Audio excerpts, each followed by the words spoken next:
so much for spending this time. I know it's a Friday afternoon, so it's not the best time for heady discussion, and I really appreciate you taking the time to do that with me today. Can you talk a little bit about the ways that you see the carceral system and mass incarceration play out in East St. Louis specifically? East St. Louis is in a remarkably wonderful location in terms of the Midwest.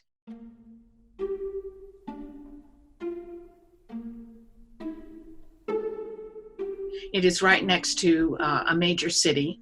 It looks onto the city's skyline, with a view of the arch and making its riverfront invaluable. And yet it is ignored and left predominantly because it is an all-Black population. So people drive around it. People don't want to go there. The local news has no information, or let's say most of it, the information in the local St. Louis news is about all the bad things that are happening in East St. Louis. And in terms of mass incarceration, well, there's just no question that is a major factor. An injustice happened when I was 20, and I have been living for the past almost 17 years now with this felony conviction that Illinois refuses to expunge because it is violent.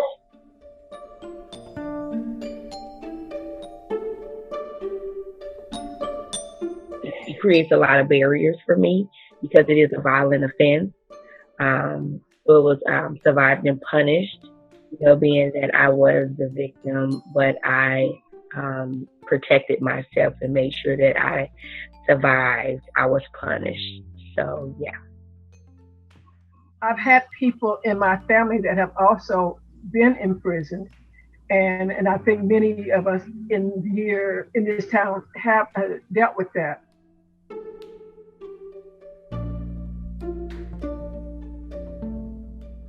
I have a nephew that's in jail now, or in prison now, and for 2 or 3 years, he was just held.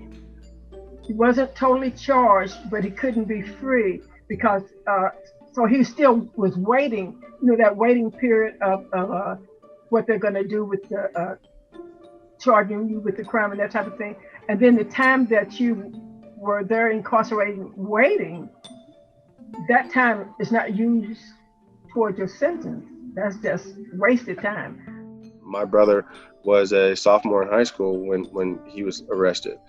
He was an honor student. He was a first-time offender. He was a star athlete. Best and brightest kind of a character, your top 10%.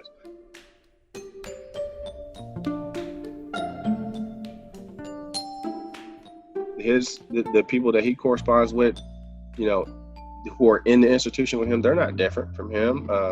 Those are other people from our neighborhood. They could have neighborhood reunion, 300 miles from where they grew up inside the walls.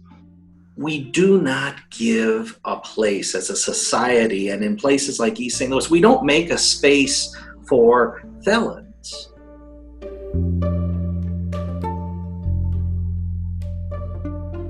We disenfranchise them. We take away their votes. We have employers that say, we don't want you to work here. And East St. Louis is one of these places where it's concentrated. And so I see mass incarceration as a sign that we are doing something wrong in our society. And what hurts me is that so many people think it's a sign of doing something right. One thing I'm kind of curious about that I have heard a lot about East St. Louis is that it's changed, even just in a short amount of time it's changed, which I think is normal for most cities, but it seems pretty dramatic in East St. Louis. I was wondering if you could talk about some of the differences you've seen between when you lived there before and now that you live there now. So like a lot of what they call the Rust Belt, they had these booming histories, these times earlier in the last century where Black people came up from the South to come to this place where it was so easy to get a job. And compared to what they had been receiving as wages, really good paying jobs.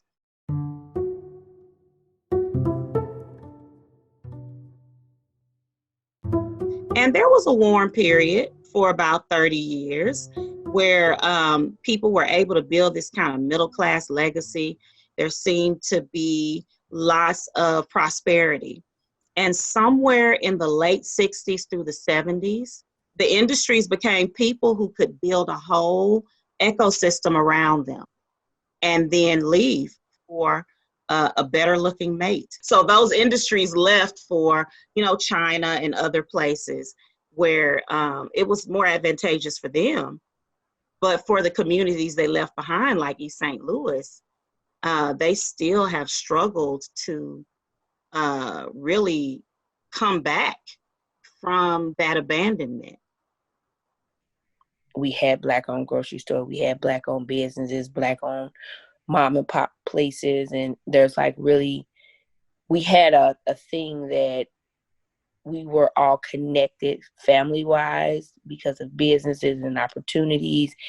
Everybody on the street kind of knew each other, and if such and such was opening a business, you didn't see a lot of crime, you didn't see a lot of things happening because it was more connected. And it's now there's no connection. It's just a lot of mass incarceration coming from this area. We all have the same story. That's the thing about East St. Louis. That's a little bit different than a lot of communities. Sometimes that stuff is kind of isolated or insulated to certain neighborhoods and that sort of thing. That's across the board in East St. Louis. Everybody has that. I don't know anyone who doesn't have immediate family members doing substantial amount of time. It's almost like the norm when people go to jail. It's almost like a rite of passage when it really shouldn't be. With our charter high school, the graduating seniors would do a retrospective of their lives. And so many times I hear, oh, my family had fallen apart when my father went to prison or when my uncle went to prison. And they talk about how this was such a burden for, we're talking about a ninth grader here, someone coming into high school. When you do mass incarceration and there's a lack of opportunity, so recidivism is rampant.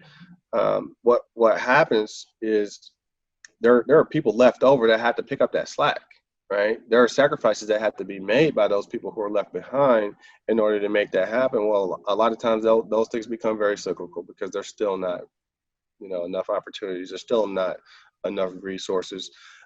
So what we resort back to those things that are available, which a lot of times is legal activity.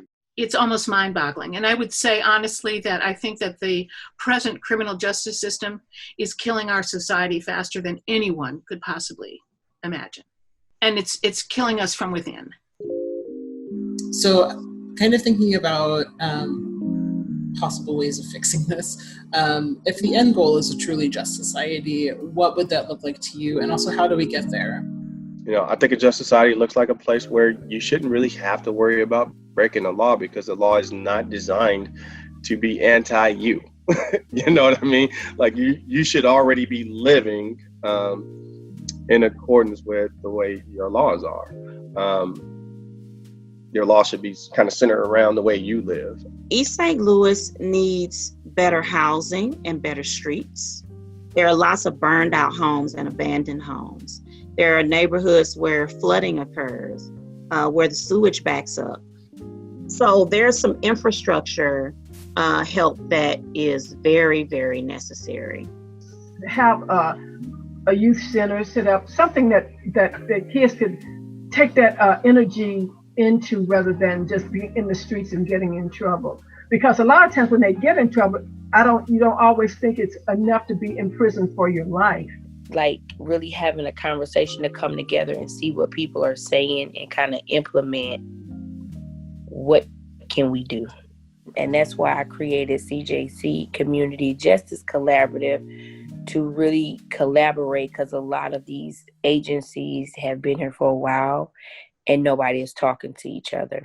They're, by themselves and they don't want to collaborate and partner. How can we work together and really get in the community, and what would that look like? Because the conversations is not being had here. I think we all can do something to advance the discussion just a little bit, to prepare us for a larger discussion. Where East St. Louis and all Black, poor, and working poor communities are concerned, let's not lose hope.